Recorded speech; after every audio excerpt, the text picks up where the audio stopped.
Good morning. Good morning. My name is Dennis Burrell with the Coalition of Texans with Disabilities.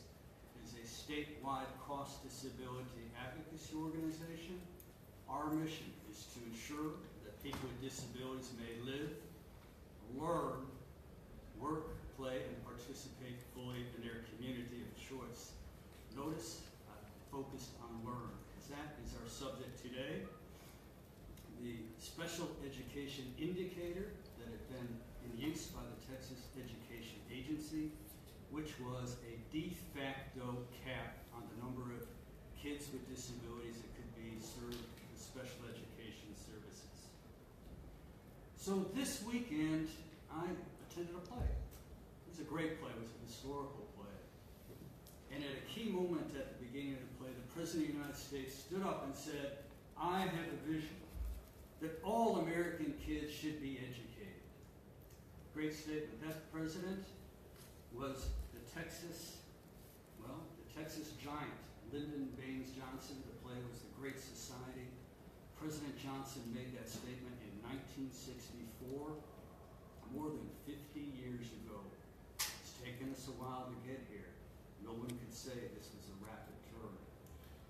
And it was 1975 when the first Individuals with Disabilities Education Act was passed on the federal level, which guaranteed that all kids with disabilities could have a free and appropriate public education and whatever services they need to get there. But moreover, why do this? Why is special education so important? Because at this time in any child's life, education is so important, the services they need. And if our kids can get this, our kids with disabilities can get these services, their success throughout their educational career will be improved. Consequently, their success as responsible, well-functioning adults in our society. And frankly, isn't that what we all really want? Isn't that what we all really want? So I'm going to make some brief acknowledgments and turn it over to Rachel here. First, I would like to acknowledge the Commissioner of the Texas Education Agency, Mike Morath. We had always hoped we would avoid having to go to court. With his commitment, we are avoiding that. I would like to recognize Brian Rosenthal of the Houston Chronicle, whose Pulitzer-level expose and investigative journalism has caused a huge awareness of this issue. We could not have done this with our pro bono attorneys, Kim Rogers and Dustin Rinders, Disability Rights Texas, from the firm of Winston and Strawn, Jason Billick, and Paul Harrell. We owe them a debt. Thank you all very much. We also had some subject matter experts among our advocacy team that played a huge role. Stephen Ottoman and Rachel Gandy of Disability Rights Texas, and Chris Macy of the Coalition of Texans with Disabilities. I also want to acknowledge the many parents that came up to the listening sessions around the state of Texas held by the U.S. Department of Education. These are the kinds of things that typically draw very few people. That's not what happened. And considering that this is a population of parents of kids with disabilities, for them to go and wait for hours to say their piece, to raise their voice, I have so much respect for what they did. We have awesome legislators that are helping us make some of these changes move into statute, including Senators Rodriguez and Menendez, Representatives Huberty, Wu, and Mary Gonzalez.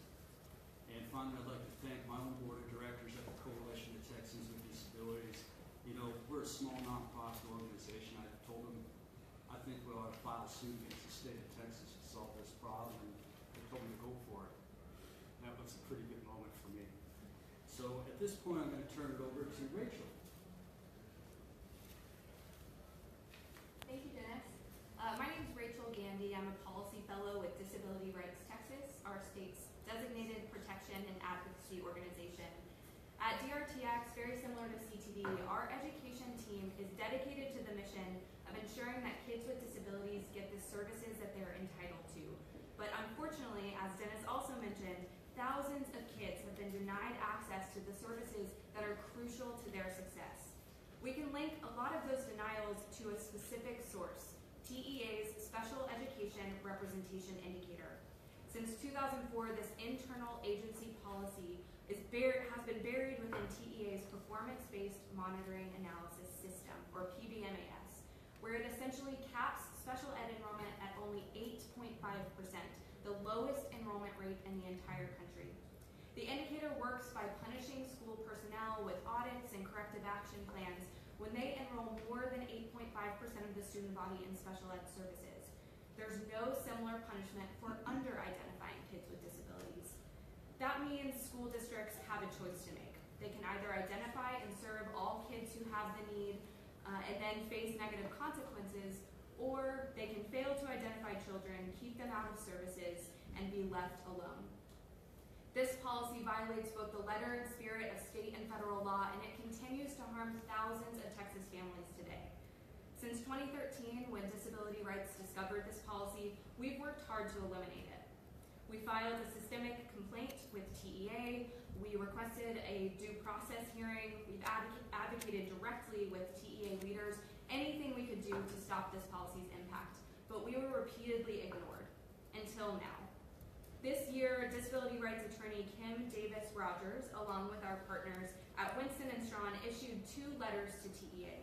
In them, we demanded that the agency completely eliminate this cap from practice, or we would file suit on behalf of CT. Last week, after years of advocacy, TEA finally provided a written commitment that they would keep the special education representation indicator out of the 2017 PBMAS manual.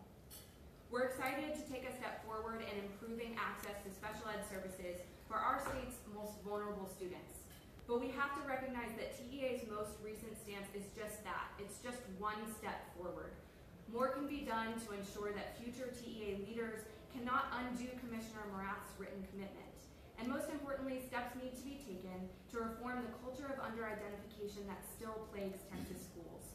The 85th legislative session gives us an opportunity to do that. But before our esteemed legislators here today speak, I want to introduce 2 brave women who came here today to talk about how the cap impacted them.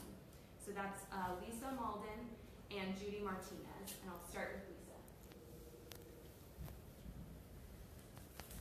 Hi, thank you all for being here and for giving us this opportunity to speak.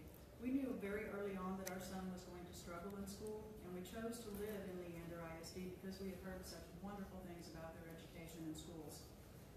Kinder through 2nd grade were very, very tough. Our son was labeled a behavior problem and treated as such. He was isolated from his peers. He was recess and free time were withheld because of his behaviors, and he eventually developed chronic stomach aches in response to the stress that he was feeling. We asked for evaluation in 2nd grade for special education, and we were told no. He continued to struggle, so we took him for the outside evaluation with a private evaluator and found that he had multiple learning disabilities. We brought that information back to the school, at which point they said no, he still does not qualify for special education, he's too bright. We can give him a 504 for ADHD, but we can't do anything about the dysgraphia that he has. He continued to struggle, and in 3rd grade was even punished by being made to write sentences. Remember, he has dysgraphia. Before school started in the fall of 4th grade, we requested evaluation for special education again. We didn't get it at first. We had to have meetings to discuss getting tested. It was one delay after another. We were also told that we would damage his self-esteem by placing him in special education, that it would interfere with his chances to go to college because it's not a regular diploma, etc., etc. We insisted, and they finally agreed to test him. At that point, after the testing, they found in their own testing that he had at least 9 areas of academic and educational deficits. We had a meeting in January of last year in which 12 people from the district sat around and discussed all of these deficits and his needs, and they qualified him for special education in Leander ISD. They wrote an IEP, which is an individual education plan to address those deficits, that had 2 goals, 9 deficits. So we told them that we agreed with the identification, we agreed with starting the services, but that we wanted to come back to the table to discuss this IEP. We didn't think it was quite adequate enough, and that we would be bringing an advocate because we didn't really know that much about special education. At that point, they brought in their attorneys, Walsh Gallegos, and they brought them to the next meeting, which they moved 3 weeks down the road. We had no representation, and at that meeting, they took away his services and decided that he no longer had any educational need. He was no longer qualified for special education, and he no longer had an IEP. So he continued through 4th grade. He continued to struggle. He continued to have stomach aches and stress, and he still couldn't write. At the end of 4th grade, we had tried TEA complaints. We had tried seeking out other options to discuss things with the district. We asked for mediation on 2 different occasions, and they denied us. We tried everything we possibly could, and we were left with no choice but to either move him to a private school, which we could not afford at the time, or to file a due process complaint, which we did. We had that hearing in the summer after 4th grade had ended. And by the way, at that point, he had failed all of his 4th grade benchmarks for reading, math, and science and writing, and he was put into a summer reading program, but he had no educational need. So we had the hearing in July. We got our ruling in August before 5th grade started. We found out that we had won, we had prevailed, and the hearing officer had said that LISD had failed to provide our son with free and appropriate public education.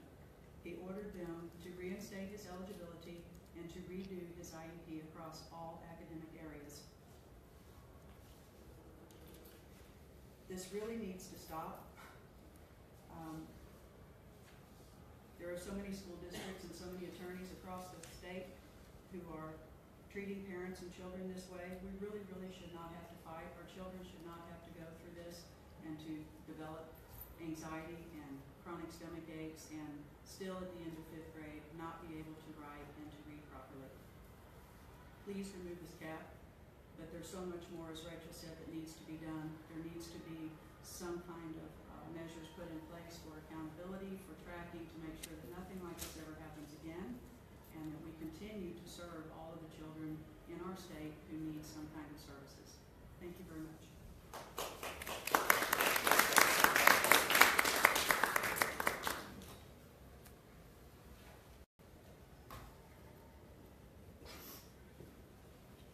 My name is Maria Martinez, and I am a high school dropout. At the age of 4, I was enrolled in pre-K at Winston CISD, and I was a student there until the 11th grade.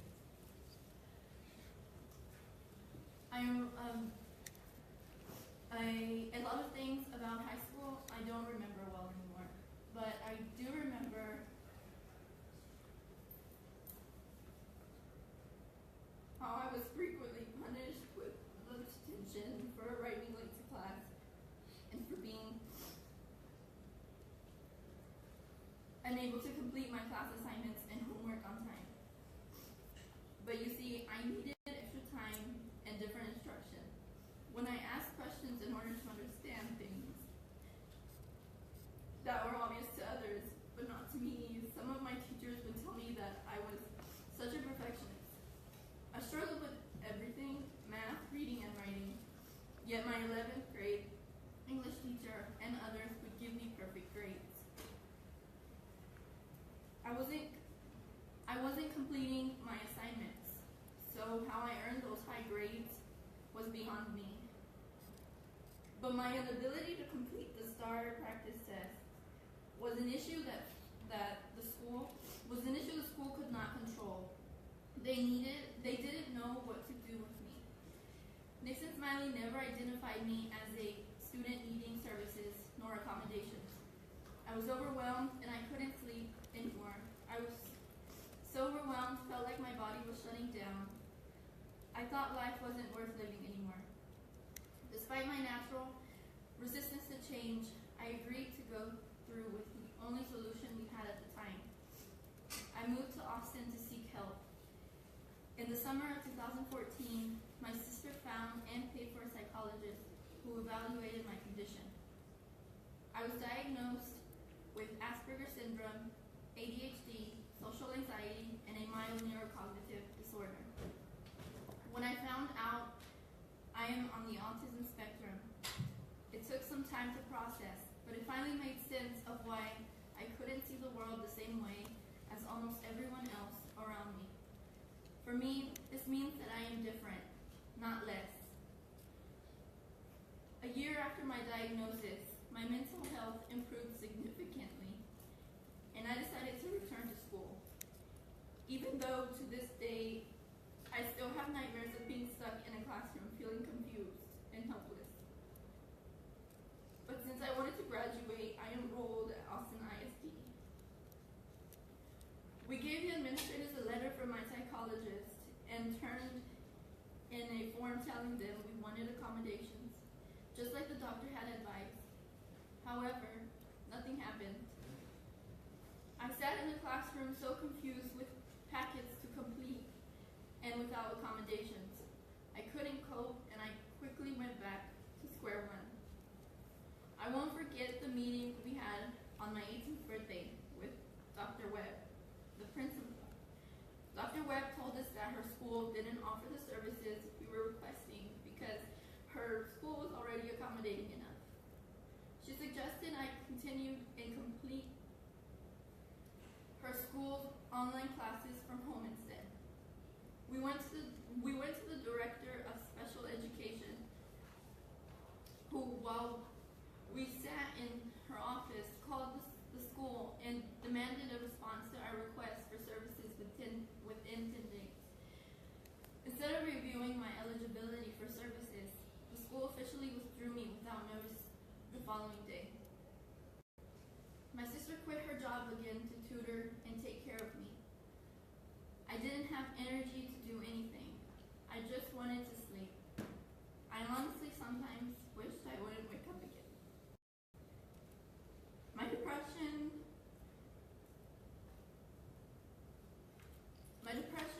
but my sister kept fighting for me.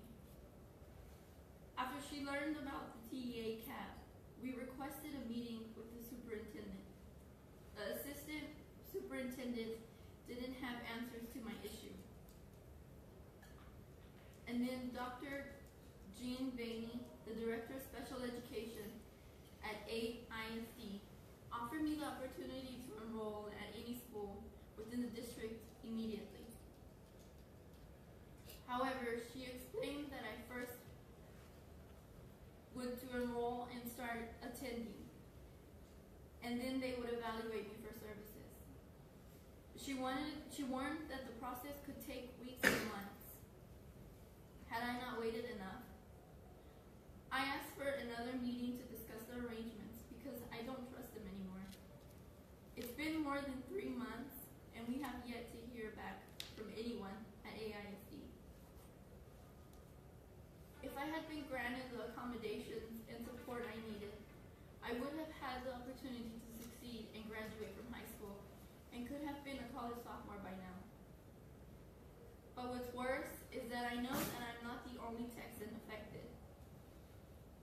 There are many other students and families who are also being denied access to a free and appropriate public education. I wonder how many students like me have dropped out and are frustrated with life, suicidal, or in jail because they were also denied and never realized that this was not their fault.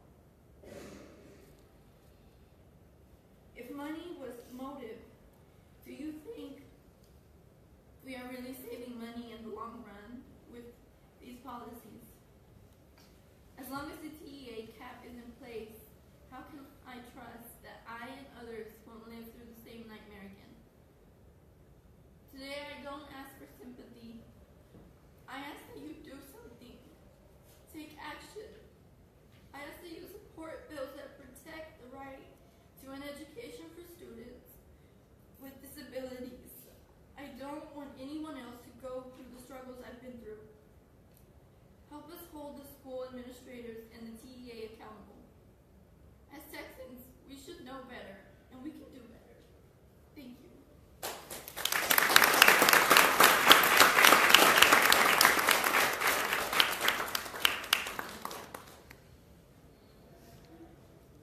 I want to thank you both for sharing your stories today, for demonstrating your persistence to continue fighting for your rights, and for your courage in sharing your stories.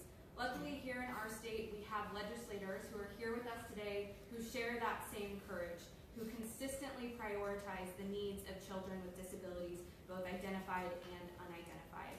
And so I'd like to allow this time for the legislators to talk about how they will use this session to improve our special education system.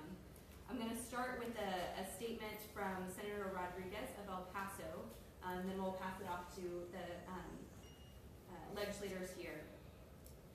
TEA's commitment to fully removing the indicator from this year's performance monitoring is an enormous victory for the parents and advocates who spoke out to powerfully demand that no artificial limits be placed on their students' ability to thrive in Texas schools. I urge TEA to make good on their promise to meaningfully include advocates for parents and students in the agency's stakeholder processes going forward. This session, with the support of Chairman Huberty, I still intend to pursue legislation that will explicitly prohibit setting any percentage goal for students receiving special education services. 100% of kids that qualify for services should receive them. With my Senate Bill 927, I also hope to help those kids who may have been denied services because of this policy. Potentially hundreds of thousands of kids are going without supports needed to help them enjoy the same success and learning as their peers, and go on to apply their education toward productive lives. We have to make that right. Pass it over to Chairman Huberty. Thank you all for being here today. And the stories that you just heard are one to too many, right? As a parent of a child that is a 504 student, I know firsthand about dealing with school districts and IEPs and ARDs and the frustration that has as a parent. So many of the things that I've done in my legislative career is a direct result of the impact that we've seen at a personal level and the flaws that we have in the system. Last year, I pre-filed House Bill 363, which is the companion to Senator Rodriguez's bill. The intent is to make sure that the TEA makes steps towards removing the indicator that causes school districts to under-identify students that require additional services in the public education system. Today, I saw the announcement that Commissioner Morath and TEA announced their plan to eliminate the indicator, which is a great step. However, while it's difficult to have legislative fix to change the culture, we are going to change the culture in identifying this. We still intend on passing this bill even though that they removed the indicator because we don't want to have this ever happen again. We don't want to have a situation where somebody's not being identified or being provided the services that they deserve. The national average of students in special education is around 13%. Texas is lagging behind by almost 5%, and this is not acceptable. I think that as we move forward, the people that stood up here and talked about this, Ms. Martinez, Ms. Walden, the harm that this has had on our students, our parents, our families is irreparable. However, as we take the step forward, as we continue to push forward, we're going to make sure that this doesn't happen to anybody else again. I appreciate y'all being here today. We have a lot of work to do this legislative session, but we are always going to look out for the children that cannot look out for themselves and make sure that they're taken care of. I promise you that. Thank you for your time.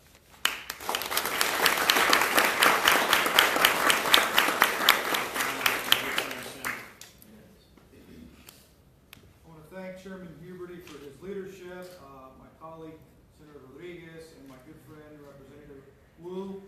Good morning, and thank you all for being here. You heard a phrase mentioned a couple of times called free and appropriate public education. Why did you hear that? Why have you been hearing that? Because that is the federal law. That is federal law that says that each child with a disability and has the needs for special education services in this country has that right. It is a right. And that's why the act requires that we be proactive, we locate, identify, evaluate, and we give them the special education that they have a right to. Obviously, this artificial cap is the antithesis of what federal law requires and states. And so I want to thank the Houston Chronicle for exposing this as well. I want to thank the advocates who've been fighting, and it is my investigation has seen that as many as 250,000 children have been denied this. So one of the things that we're trying to do in our office, in addition not to duplicate the efforts of Senator Rodriguez and Chairman Huberty, we've been looking at what are other methods by which the districts can curtail special education in their districts. And one of the things that we found that could be potentially used to sort of avoid or prolong the entrance into special education is to require teachers to try a response to intervention or an RTI model before referring a student to be evaluated for special education. This RTI process can be a great intervention tool to help students who are struggling with learning, but can be abused as well, using it as a delay tactic in identifying students that need and deserve special education services to be successful. Where I think there's a shortfall is that in this process, sometimes parents are not made aware of the specific strategies that are being utilized or how long they have been utilized. And there's no limit in some districts for how long they can be. Some parents have reported that even though their child was receiving Tier 2 or Tier 3 RTI services, they were unable to acquire the information and the data on their child's progress. Further, state and local education agencies have sometimes falsely assumed that their child must progress through RTI before the teachers and parents could refer to special education. That is not true. These factors, though, allow school districts in some cases to continue to delay special education evaluations despite insufficient improvements in the student's learning rate. So in response, we filed Senate Bill 1153, which will increase parental rights by including the parent's right to receive records relating to the intervention strategies for learning difficulties. It also is going to require that every school district notify a parent of each child receiving advanced assistance for the district for learning difficulties, including the response to intervention strategies. We don't want there to be any way around the not having a cap. It's not enough just to say you don't have a cap if you're still putting up obstacles. So this notification is going to include a description of the interventions used as well as the duration that the student's been receiving additional supports. This morning we had a meeting with special education teachers in my office, and they are further giving us more ideas on how we can empower parents to play an active role in their students' learning and reminding them of their right to request an evaluation for special education at any time in the process. Students, like Ms. Martinez, should not need to proceed through every step of an RTI process or delays to get an evaluation. Additionally, the state currently does not know how many students are receiving advanced intervention strategies. Therefore, this bill is going to instruct for a PEIMS code to be created to record the amount of students receiving these advanced strategies in the district. The goal of this legislation is to end the neglect by the state that pressures districts to ignore the clear needs of the students that deserve their support. And so, in closing, it is unbelievable and clear that more than 250,000 students have been wrongfully denied services that they undoubtedly deserve. These tactics used by the state do not fulfill the promise in federal law to provide free and appropriate education to all students, and I believe this bill will be a step in the right direction to reverse the damage that Chairman Huberty has talked about by this arbitrary cap and the intervention strategies that have punished kids and kept them from receiving the services that they deserve.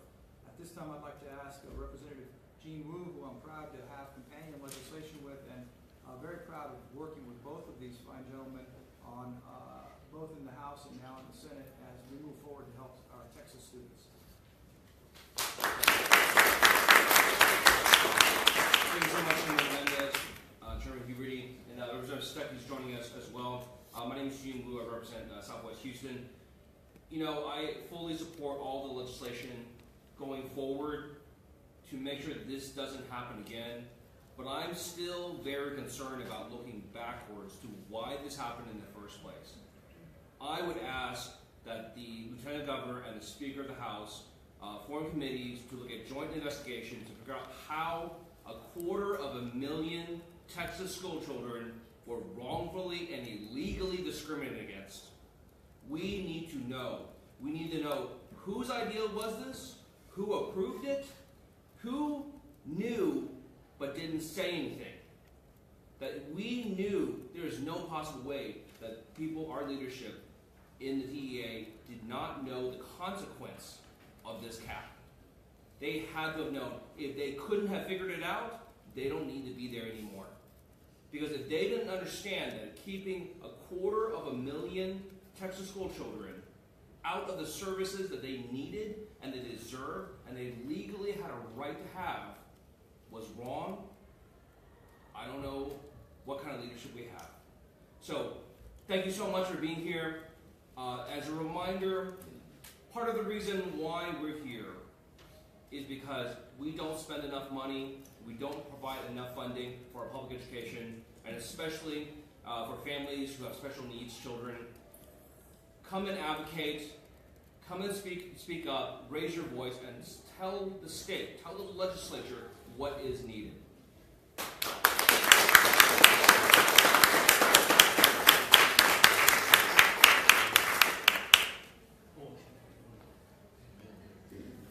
We have one other statement to read from Representative Mary Gonzalez, who's in a hearing at the moment. The revelation late last year about TEA's 8.5% special education cap shocked the Capitol. There has been a renewed emphasis on special education this legislative session, but it's time to make sure we invest enough dollars in the right places.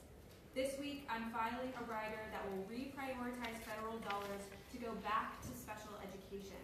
These dollars will refocus on parent training to increase understanding of parents' rights under the law, train educators to improve their ability to both identify and respond to suspected disabilities, and create evaluator academies to minimize under and over identification in special education among culturally and linguistically diverse students. We do a disservice to all Texas students if we're unable to properly identify special education students. I look forward to having this conversation in the Appropriations Education Subcommittee next week and fighting to effectively and efficiently use our dollars under the Individuals with Disabilities Education Act.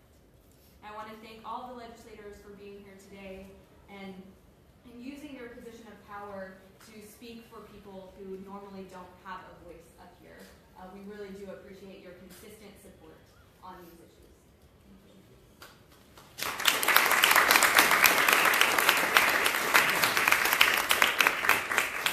As we reach into a press conference today, I would go back to one of my entry statements. Moreover, kids with disabilities who are eligible for special education services, it's so much the smart thing, the humane thing, the humanitarian, the human and economic development of our state reasons to do so, because we want them to be successful in education, successful adults. You know, legislators, those are incredible words. I've said some of my favorite press conferences ever. And I would commit to you that representing the Coalition of Texans with Disabilities and our partners, Disability Rights Texas, if we become aware of continued misbehaviors, we will partner with you, including taking potential legal actions as we threaten. Are there any questions? Yes, ma'am. Okay, so I'm going to channel the special education advocates a bit. Talking to Christine, she tells me the only thing that's really going to make a difference is going to be to put special ed into the accountability system in a way substantial enough that we actually try to start closing the gap between kids who are not in special ed and kids who are in special education. Some of these solutions don't seem like, if a school district isn't identifying, I think maybe the rider might matter, but I'm not sure anything else that you said is really going to happen if you're inclined not to change. Chair Heberty, anything? We have, in our bill, we have added an addition of Peen's code to find out how many kids are in the RTI process, number one, and to see what districts are doing with that process in terms of special ed, and are they using it or abusing it. This morning I found out from special education teachers that their special ed students are being asked to test exactly the same way as their mainstream kids on the test. And it doesn't make sense when some of these children are not at a cognitive level anywhere near where the test degree is. So I've asked today to start working on drafting either one of two things. Either allow them to take a modified test that goes to where the stage where they are currently, or that they're not held or taking the standardized test at the same level as their peers. It doesn't make any sense to me. We've already phased that out. Well, so that based on the teachers I had in my classroom this morning, they're actually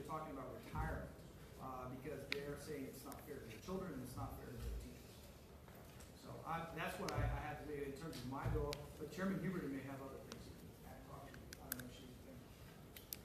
Yeah, so the goal is that, you know, with every child is that that we get them to be mainstream as much as, that's what a parent wants, that's what I want, right? You know, I know what I want as a parent. I know I've talked to a lot of advocates about that issue.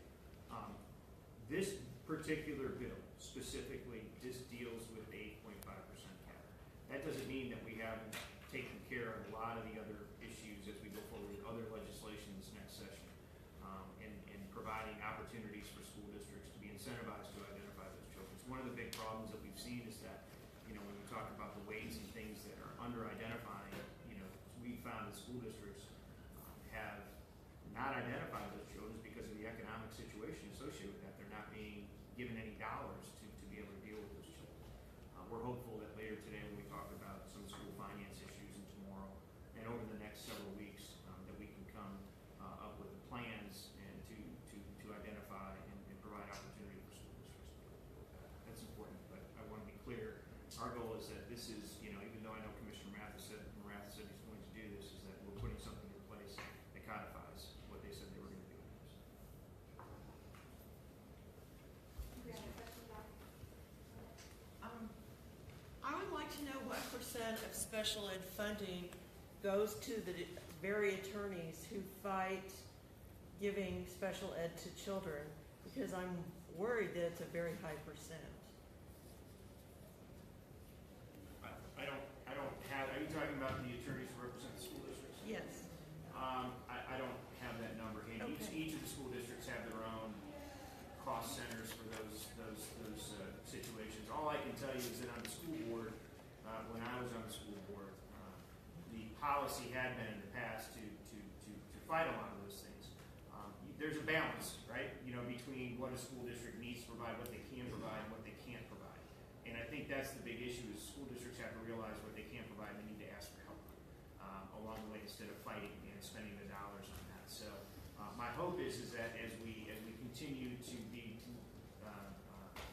move this forward and the discussion forward, that we don't have to listen to situations like that. We're not being identified providing services. I think part of the problem really is also it's the training.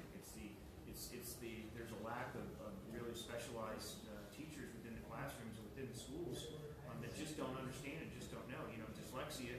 We didn't even identify dyslexia students until 2013 in the state. It's insane.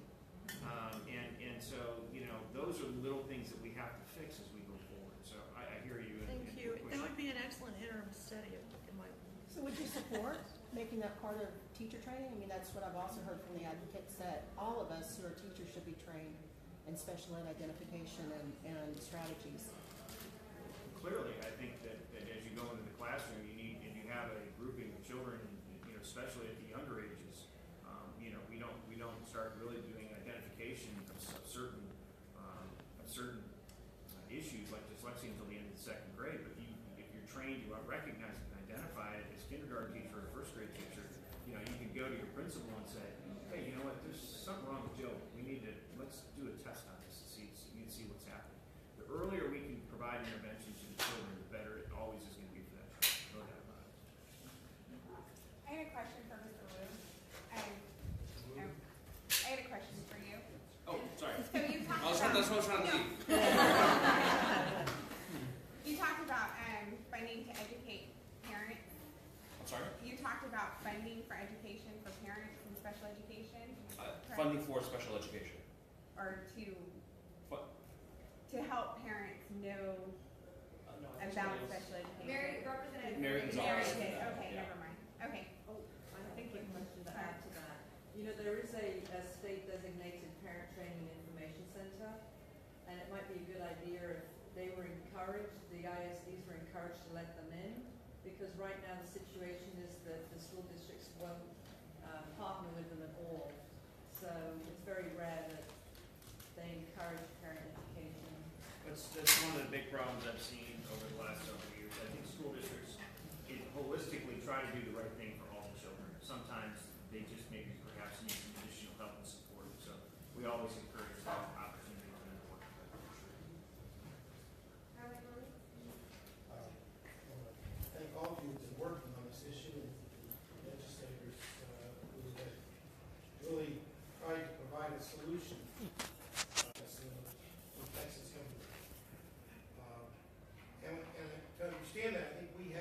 describe this for exactly what it is, which is a form of institutionalized child abuse against those who are least able to defend themselves against it. When we don't provide children with what they need in order to survive and thrive, we're not doing what we need to do for them.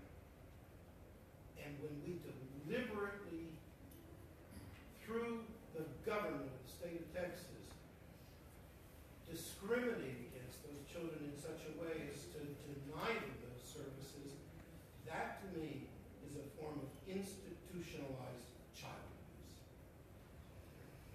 Thank you. So, by the way, I think these gentlemen certainly agree with you there. I would have one thing to Linda's question. It's my understanding that one law firm has a lion's share of business for all the school districts. That needs to be looked at. And you know what? If the school district has an attorney representing them, it's sure it's not fair that a parent does not have an attorney representing them. So we need to even that playing field. A few of us will be around, hang on. Chairman, Representative, thank you so Have a great much. day.